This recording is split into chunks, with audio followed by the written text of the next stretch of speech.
Talking into the mic. Talking. Speaking into the mic. We are speaking. And here we go.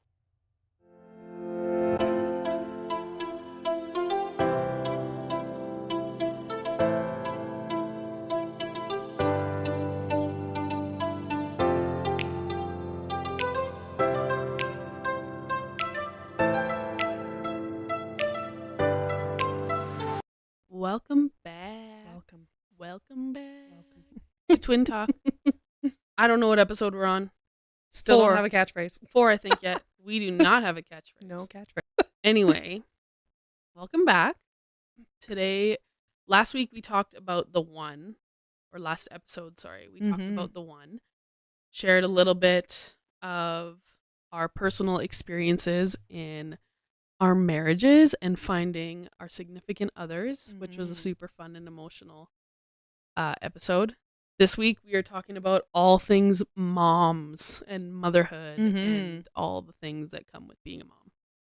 So let's dive right in. Who became a mom first? Spire was married first. She was doing it first. The funny, real talk. The funny thing is that I was married for a year before I always wanted to be married just for a year before we started having kids. And then Felicity got married. I'm going to pause though. When you got pregnant, yeah, I was working at a gym and I was so stressed out. It was at night and she was so stressed. I think you sent me. I found out that day. You sent me a picture of the stick. I came over.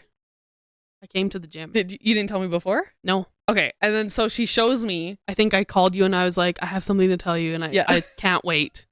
She comes over and I'm like cleaning up or whatever, getting ready to go. So stressful. And she was literally like, she just broke down.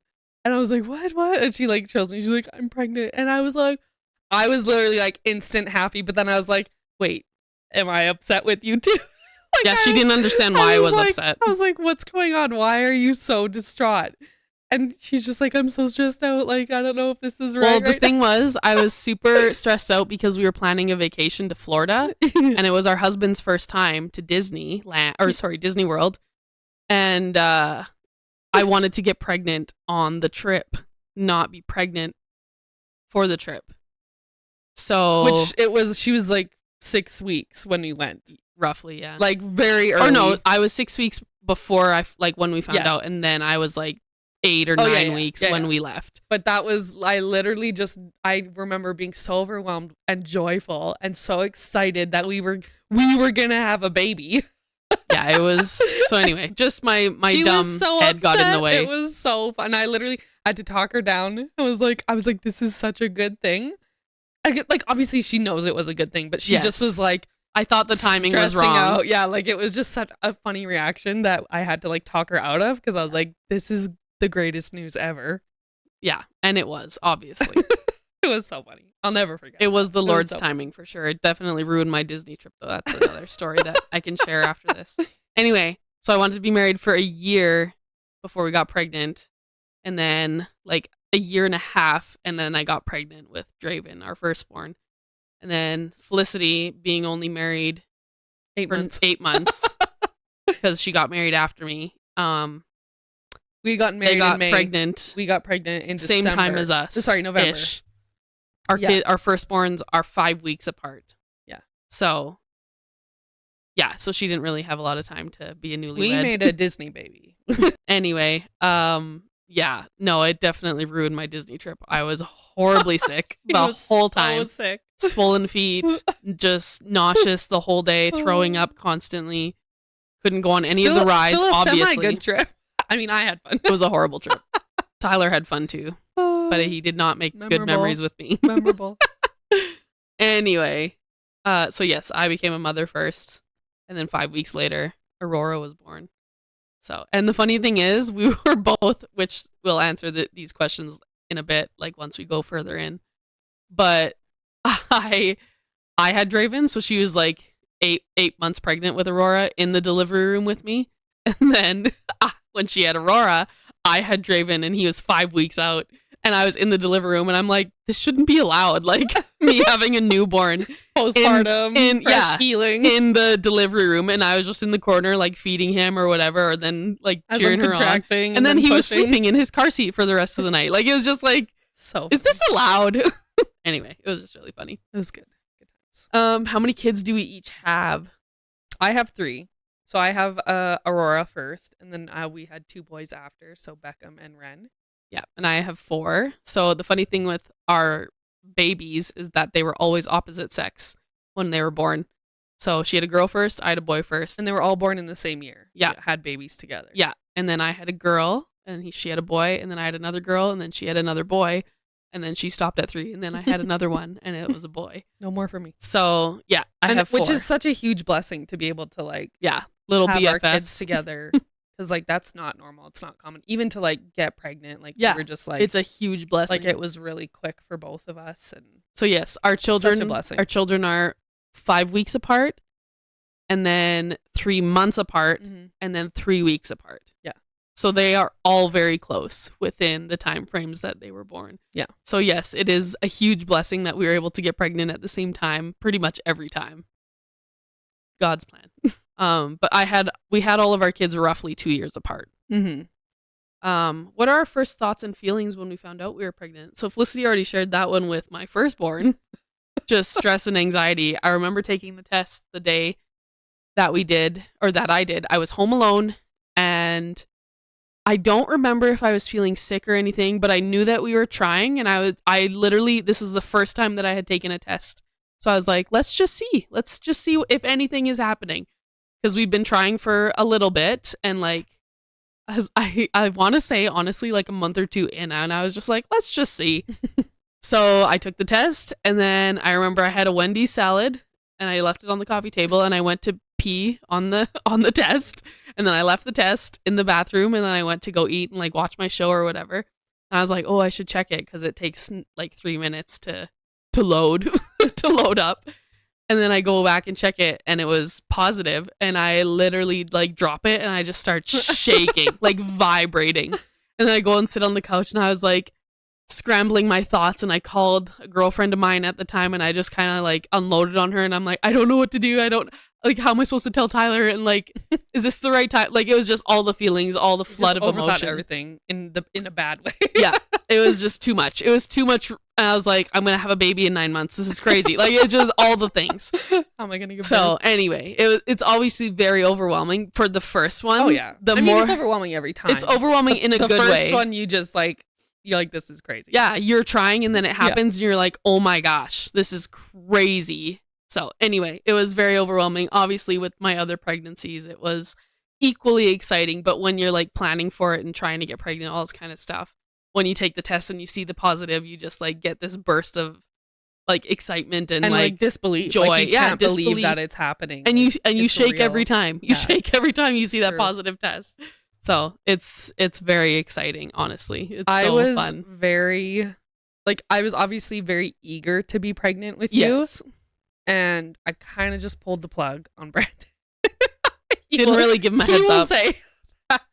And I mean, I guess I can kind of agree to that. I did, because I was like, I don't want to wait long. Like, I want to have babies with Sapphira. Like, we want our kids to be together. So it was just like, he didn't put up a fight, obviously. Like, he's like, yeah, no, I'm good. Like, we can have babies, and like, who knows? It might take a few months, so it's fine. But we got pregnant right away, but my body is funny, and it always gives like false negatives. Like the hormones are like not strong right enough out of the gate. And so I think I was just buying tests just to buy tests, because I'm like, we're trying. I should be pregnant. Yeah. So I kept taking. You were overeager. Oh yeah. I took tests and it was negative, and then I took another test and it was negative. I like every couple weeks, or like a couple probably times every week. Every week I was taking a test, and it was like always negative. And my mom was just like holding my hand through it and being like, it's fine. Like, it's going to happen in God's timing, blah, blah, you know, all the cliche mom things. But she was really good about it. But I was just like, this is ridiculous. And I'm like, I want to be pregnant with Sapphira. And so anyway, initially I was pregnant. And so it's funny, because I did actually take a test while we were in Florida, and it was negative. Yeah. And then once I got back home, I was done taking tests. Like, I was like, this is so ridiculous. Like, I am wasting so much money taking these so tests. much money. And I just was like so defeated, because I still wasn't pregnant. thinking I wasn't pregnant. And then when I finally did take the test, Brandon was at home. So I went and peed on the stick, and then I left, and then I think maybe I just kind of like tidied up a little bit just to distract myself. Just to kill time. But then I walked back in, and it was positive, and I was like, I called my mom right away, and she was like, what's going on? Are you okay? Like, I was like, I'm pregnant. Like, that's all I kept saying. And mom was like, yay. Like, it was crazy. And then I think I called you after, because I didn't tell Brandon. I'm trying to remember. I wanted to set it up a little bit. I think you did call me. And I was just like, I'm pregnant. So Brandon was the third to find out. He was the third. Oh, wow. He's going to find out now. So anyway, that was fun. And then I like set it up all kind of cute and like put the camera up, and then called him home for lunch and gave him a little gift and showed him the test. And he couldn't, he was almost upset. He wasn't upset with me, but like, he's like, no, I have to go back to work. And I like can't sit in this. Like, I have to think about this. And like, it's just, cause again, it's just like, that's all your mind gets filled with that. After it's that. like, this is real. Like, he was like shaking, and he was like, it's really cute. I have the video on my Instagram, and he was like, no, like, it just like the crying, and it was very It's sweet. very overwhelming. It is very overwhelming. It's so special. It's such so a it was fun thing to live so through. I did not stress out when I got pregnant. I was so excited. Yes. But it was good that you were the one to walk through it first, I think. Yeah. Yeah. Yeah, and then our due dates for the first ones were August and September, so we were really excited about that. Yeah. How were our pregnancies? I'll go first because mine was good. Yeah, go ahead. You go ahead. I had a great pregnancy. Yeah. Mine just got really bad at the end because she was so big. Yeah, she was a big girl. Literally felt like she was sitting in she was so low. In your pelvic floor. Just right there. And it hurt to walk, and my hips expanded, and like my back was hurting, and your body, like your hips shift forward, right? And so your back is arched, and then your hips are forward, and so it's just everything shifts for the growth of a child. Yeah, it's just a really uncomfortable growing process. And because she was she was almost 10 pounds at birth. Yeah. So she was a big kid, and I had her vaginally, praise the Lord. But like, it didn't come without trauma. Yeah. So anyway, my pregnancy though, overall, it was really good. I had a little bit of sickness at the beginning, and then other than that, I did enjoy most of the pregnancy, except at the end. Like the last 6 weeks, it just was like, this is really uncomfortable. This is really heavy. It's really painful. Yeah. All the things. It was hard. And my belly was massive. Yeah. For my first, I was sick basically as soon as I found out I was pregnant until delivery. And I say that not lightly. Like, it literally is the truth. I was sick every single day. There was a point in the pregnancy that I had to go into Emerge and be put on an IV drip because I was constantly throwing up, but I had nothing in my system. So my body was just like trying to flush out fluids, and I was so drained. But I'm like, anyway, it was just very awful. So that happened. I ended up throwing up on the nurse as I was like being prepped. Contracting. I was going to go for a C-section because it was getting very serious. But Draven's heart rate was going up and down. Yeah, it was just didn't end up happening. It's okay. I was able to deliver him on my own, but it was just so hard. The first baby was very hard. And then, for the girls, much easier pregnancies. Sick for the, beginning till like that 16-week mark for both of them. But like felt the glow, felt beautiful in those pregnancies. And then my last one was just the most exhausting, most draining I've ever been in my life. But you also have 3 kids. Like, it's not like... It's very different so being pregnant. It's like, no, you're parenting and living life. With all the kids, it's so much. Tiring. It's so exhausting. And your body is trying to grow a human and chill. Yeah. And it's like, no, can't be chill. We got kids. So yeah. And I was incredibly swollen my last pregnancy. My whole face and body was just like gargantuan. It was awful. But anyway, the deliveries were good. My boys, not so much. Draven was very, very traumatic, ended not great, but he was okay. And then the girls were very good pregnancies and smooth deliveries. Made me want to have more babies. And then I had the last one, and then he didn't want to come out, so it just all went sideways, and I could feel everything. Which it wasn't, was just bad. I know in the moment of birth, like pushing, obviously time stands still. Yes. And it feels endless. Yes. But from my perspective, because I was there, like, it just was like, he's almost there. As far I was like, I'm done. Like, oh, I was and I don't tap out. It's okay. I don't tap out at all. I push through. I know that there's an end, but like I got induced with both my boys because they did not want to come out of me. And I got induced first thing in the morning, and I didn't have them until just before midnight. So like that was a long day. It was exhausting. I was done being pregnant. Yeah. So happy not to be pregnant anymore. Yes. Or again. Thank you, Lord, for my babies. Praise the Lord, we could have babies. Yeah, my boys were super easy. I was very nauseous at the beginning, kind of typical pregnancy, but like really easy pregnancies. The boys were way smaller. Way smaller, yeah. They got smaller. Like Beckham was even smaller than Aurora, and then Ren was even smaller than Beckham. Yeah. So it was really nice, and my deliveries were really quick. Yeah. So I just felt like it was like night and day from trying to birth the monster child that I had first. The one to pave the way. Yeah. And then the boys just kind of fell out of me. But like good pregnancies, typical sickness, but it was really good. How was postpartum for each of us? I don't think we really knew what to expect for the first round. And I don't think I experienced it so much as you did with your first. Like I was actually definitely the worst with Aurora. Yeah, I was actually okay, surprisingly, with Draven. And like he was a good baby. And not that Aurora was a good baby too. But like I think she just had more difficulty like feeding or latching or all that type of stuff. Just at the beginning. Once she got it, it was stressful. But I think my mom anxiety after I had her, because my birth was so traumatic, like it contributed I had to that. such a hard time adjusting when she was outside of my womb. Yeah. And then it was like I was so stressful. And like when she was in the hospital, I forgot to say this too, like her blood sugar was really low. Yeah. And she was really fat. Yeah. And so she wasn't getting enough nutrients. My milk hadn't come in, so I was trying to like colostrum feed her and it just wasn't enough, and they wanted to put her on formula. And they kept poking her little foot. And I really wanted to breastfeed, and they kept coming in and taking her blood, so they had to prick her foot like so many times. Like every 30 minutes they would come in, and so like I'm not sleeping. I just had a traumatic birth. They're coming in and making my baby bleed and scream. And so, she's not feeding properly. And she's not feeding. Like, she just is trying to sleep through the night. And so it just was like, overall, it was such a traumatic. It's too much. It was way too much for a first baby. Like, it's such a traumatic experience. And so I think I just really struggled with, like, I don't want her to be hurt. I don't want things to go wrong. Like, what expectations did we have before becoming moms?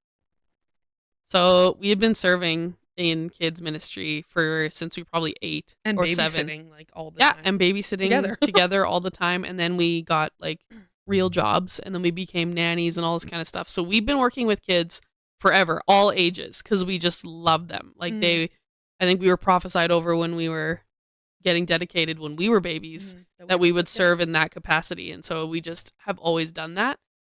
But yeah, I don't think it was nice to have the kids and then turn them back over to their parents and then walk away and do whatever we wanted to do. No, we never understood the responsibility. We did not like get the full responsibility of it. Yeah, until we were in it, obviously. And it's wildly different than what you would think. Nothing can prepare you. It doesn't matter how long you've worked with kids. Or how many books you read. Or what degree you have. And it's like literally nothing prepares you for being a parent. Nothing. Nope. Nothing. What is the reality of being a mom? It is sacrifice. It is. I was just going to say it's sacrificial. It's the same thing as being married. Like, if not even more so, because your husband is a full-grown man. So there's a different understanding. Whereas with kids, there's no understanding of that respect. That's like, well, you sacrifice your body, you sacrifice your time, your sleep, your birth, and then your brain, everything, all the things. And it's not anything that you can prepare for and you have to teach them to value you and what you do for them so that they can try and do that for others. And so it's just like a funny thing to like, I don't know, like having a husband, obviously you do things sacrificial, but it's like a totally different level with kids. Yeah. And it's like a whole new balance and realm that you and your husband explore together. Yeah.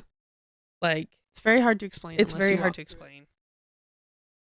I think it also definitely helps having a partner like your spouse to be understanding of the things that you go through. Like, not just be like, oh, it's the newborn, you have to take care of the baby. It's like Brandon really, like, he's an amazing dad. He's an amazing husband. Yeah, they jumped into these roles. Yeah, he literally would like wake up with me and Aurora, and like he would be like, "Oh, I can burp her," and it was cute. It was cute too because he was like, "I want her. Like, let me have her for a little, even if it was like for 30 minutes or 2 hours or whatever it was in the middle of the night." Well, you don't really sleep in the beginning because you're always just like, "Are they breathing?" Yeah, put your hand on their tummy. So you just you're just constantly like, I remember leaving the hospital and I was like, oh my gosh. we're being trusted to keep this thing alive. Yeah. Like, It's that's so crazy. It's so stressful. But like having the right spouse, this is why you have your expectations high when you marry someone, is like, I had complete peace with him. Like Yeah. it was like, he didn't add to that stress with me. It's a new level he of tried trust. to, obviously there was different things that we had to like figure out because he didn't understand the postpartum either. Yeah. And like, you can't even fully explain the things that your body goes through. Nope. But it's like, he was willing to step up and be there and help where he could and like whatever, rest when I needed, and he would take her and go nap with her and I could go have a bath or whatever. Like, you know, like Yeah. our husbands were truly amazing in all of that. Well, yeah. And still are amazing. Yes, they are. Yeah, with Draven, I lost so much blood that like I almost hemorrhaged and I literally couldn't walk or like pick up Draven with my arms because my body was like rebuilding all of that I had lost. So I like you were just weak. Couldn't walk by myself, couldn't shower by myself. Like it was a constant state of just like stress.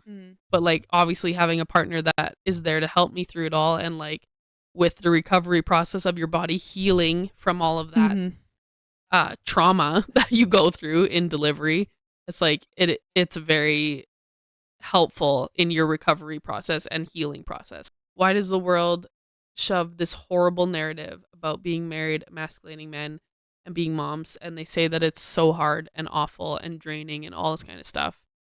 And like your life would be so much better if you didn't have kids, or you could do more things, or you could do the things that you want, or that you miss your old self and it's just like so silly. And we talked about it last week.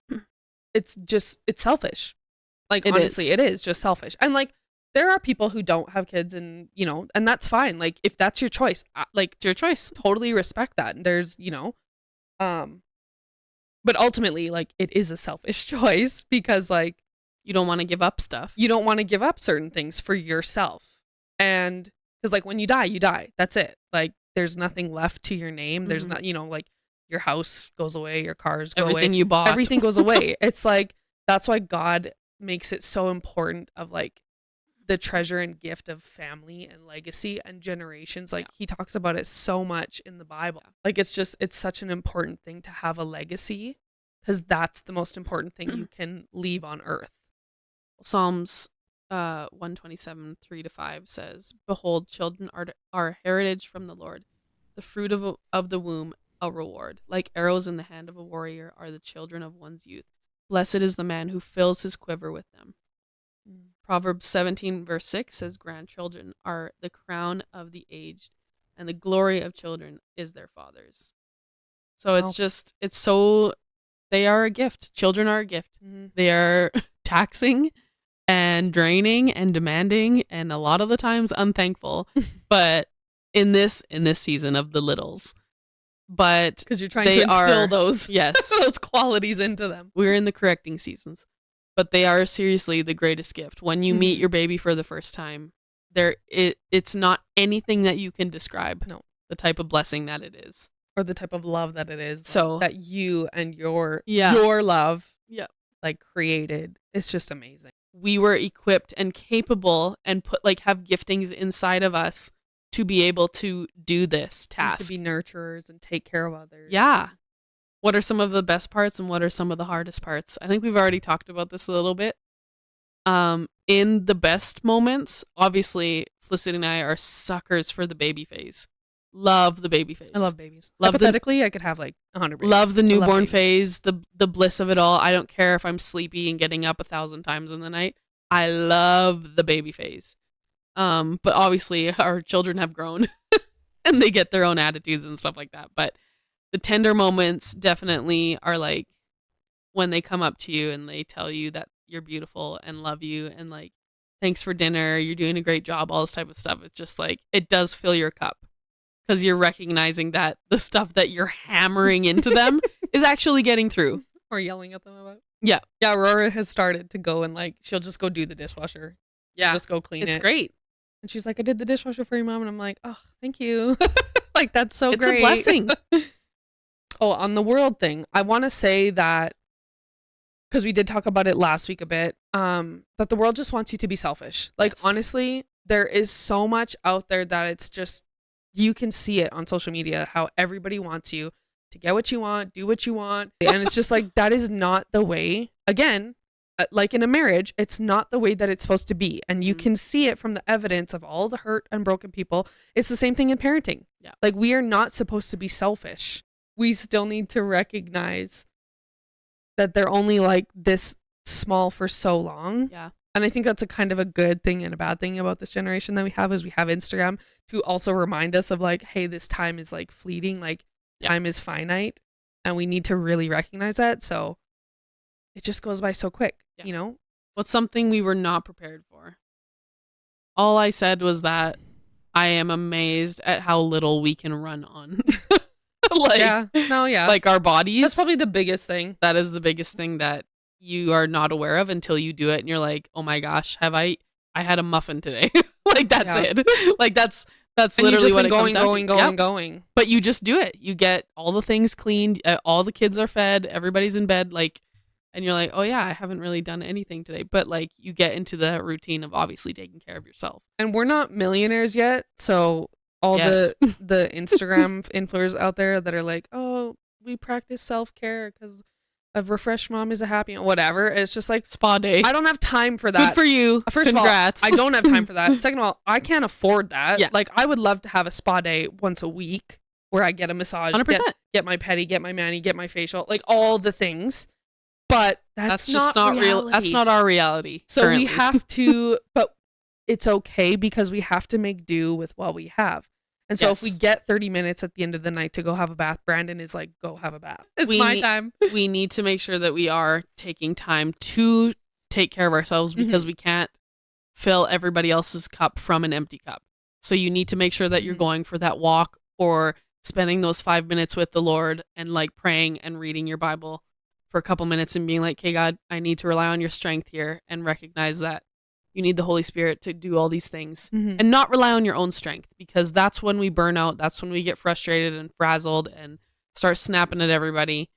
But when your children do get to a certain age, make sure you are taking that time, going for coffee or spending your time walking around in the mall by yourself and just being like, I just need a second where nobody is asking me for anything. Because it's Find important. another mom friend that you can connect with who's going through the same thing.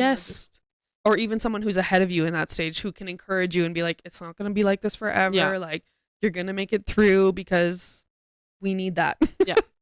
How do we navigate mom guilt? Ooh. Mom guilt. Avoid it at all costs. Mom it's guilt the worst. is the stupidest thing. It is awful. And I hate it. And I hate that we live with it every single day of our life. You need to make sure that you are. It's a tough thing to. You're taking care of yourself. But your kids also need to be separated from you for that short period of time. Not saying leave for days at a time to defrag from your children. Leave for that half an hour window and make sure that you get your head right, and then you can come back and pour back into them, because they need to recognize that you need that too. Mom fail moments, I think we can relate to, in just overreacting, yelling at our kids and snapping at them in moments of weakness. Over-emotional. But the great thing about that is that we can get down on their level and be like, hey, I made a mistake. I overreacted. I'm sorry for yelling at you, and like reconciling with them so that you're showing them that this is how, like, it's not okay to behave this way, but I'm making it right by acknowledging it and having accountability with them. So I'm teaching them how to respond when they are handed those situations. Yes, because we are fully in control of ourselves. Yep. As long as you reconcile. Yes, that's reconcile, the thing. That's where the please. guilt tries to come in, because it's like, oh, we feel shame and, oh, I shouldn't have done this. It's like, that is not from the human. Lord. That is not from the Lord. So if you're like shooing that away and just being like, they'll forget about it by morning. It's like, no. Address it. Acknowledge it, because that also is teaching them responsibility for their ownership. actions. They need to have that ownership, because once they get into the world, they're going to have to be in control of themselves around everybody else. Yep.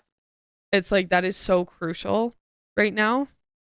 So we each had a funny time trying to think of funny moments as moms. I only have one that I can remember. I know that there were lots in the moments of things, I can't but remember. I do not remember any of them, because there was so much. But one that I remember specifically is Draven. When he was 2, we were living in an apartment, and so we only had 2 bedrooms. So Scarlett was just a baby, so she was sleeping in our room still. And I had all the baby stuff in there, like diapers, wipes, creams, baby powder specifically. And I don't know what I was doing. Maybe I was making food. Maybe I was feeding Scarlett and then putting her down for a nap. Who knows?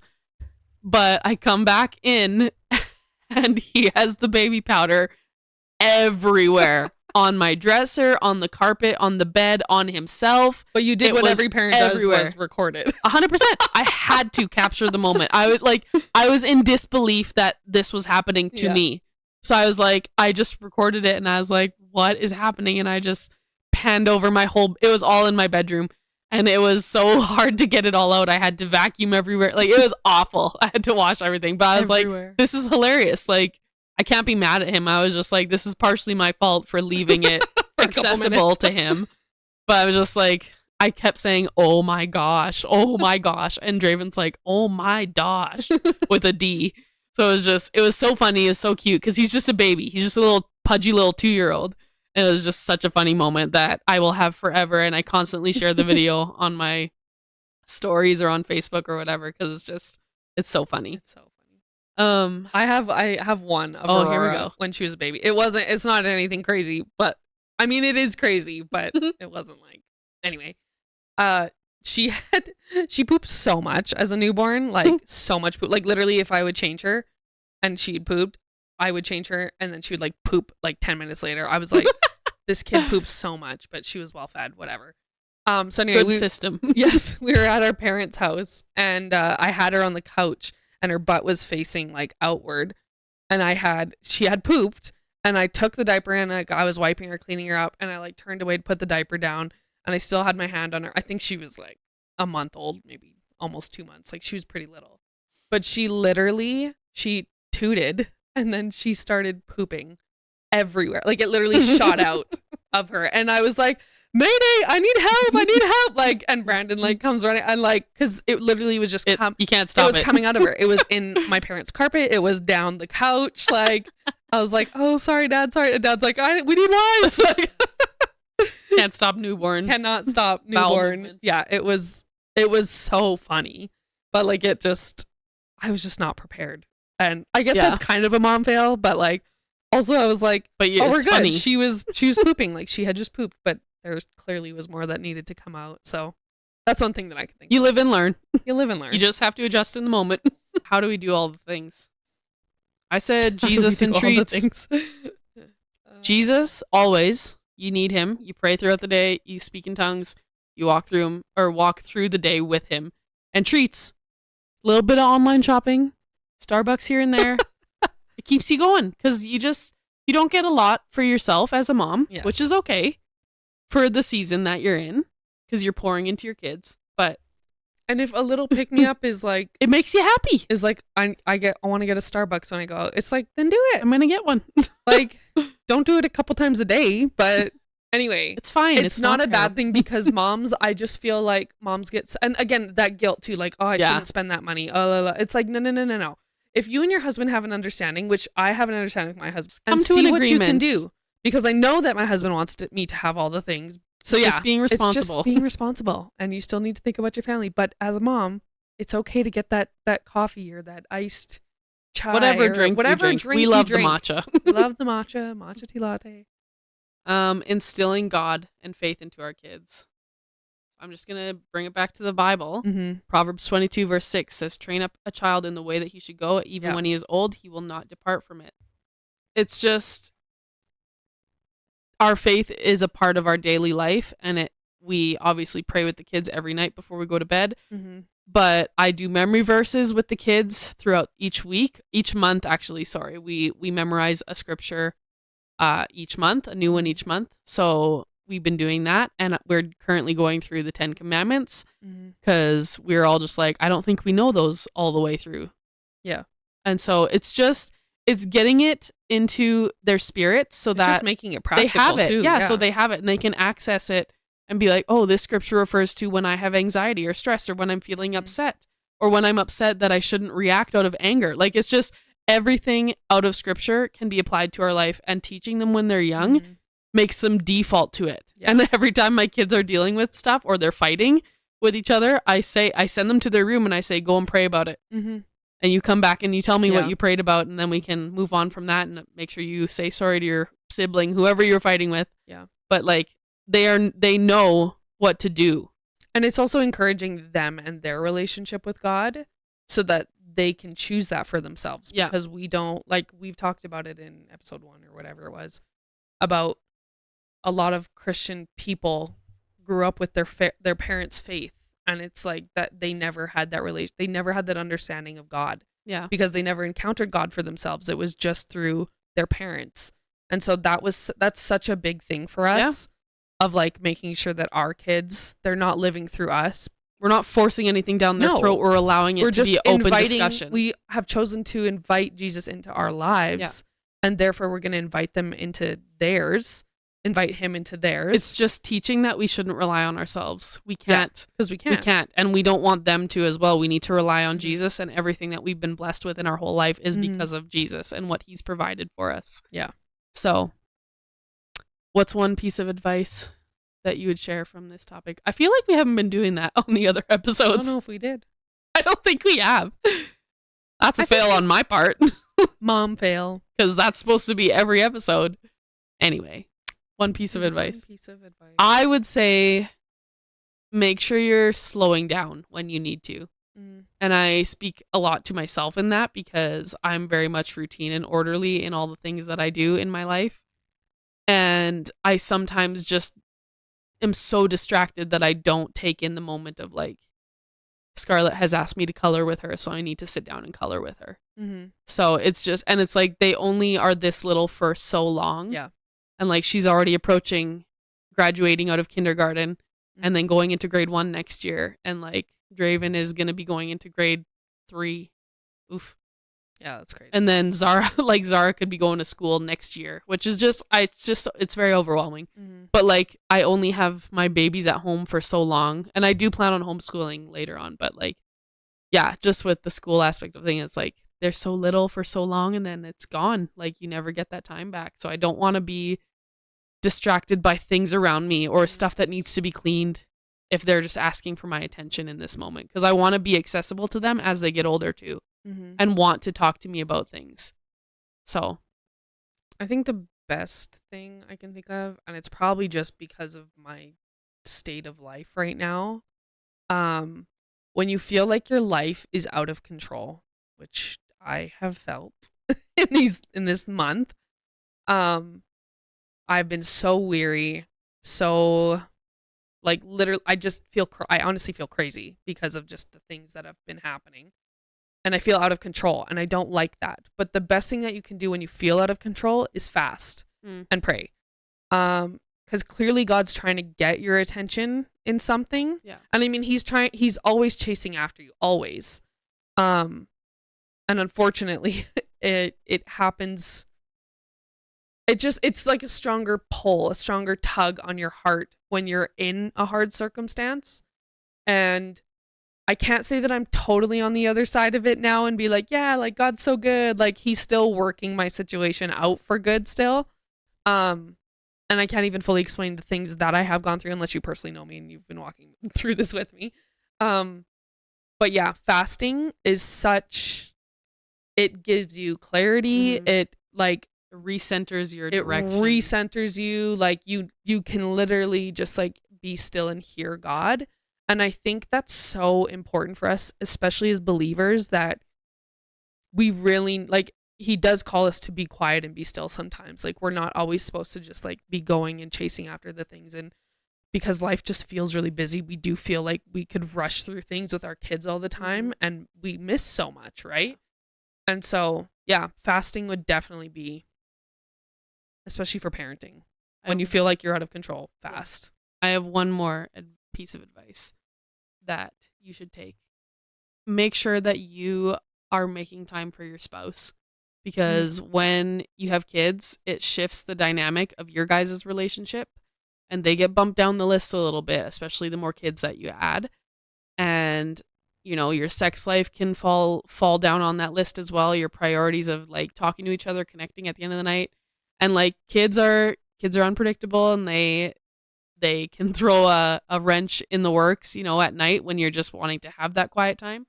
But make sure that you and your spouse are staying a united front, because you two were there first. It was you guys and then children. So that's where you can be a little bit selfish with each other. Yes. It's like, yes. it's our time. And you can tell your kids that and be like, Mom and Dad need this time to be together. You need to respect that. And that just is what it is. So I would, and don't feel guilty about that. No, encourage you so strongly to make sure that your spouse feels like he's number one too. So that is today's episode. All things mom. I hope you enjoyed this episode. I hope you got something out of it. Don't forget to like and subscribe to our YouTube channel, Our Epic Life. I'm going to be posting so much more family stuff. I've got all the videos loaded and ready to go. I just need to put them together and then post them. But they are waiting to be shared. So stay tuned for all of those. But tune into next week's episode. We're so excited to shoot it. So God bless. Peace out. Got nothing. We always got nothing. Catchphrase.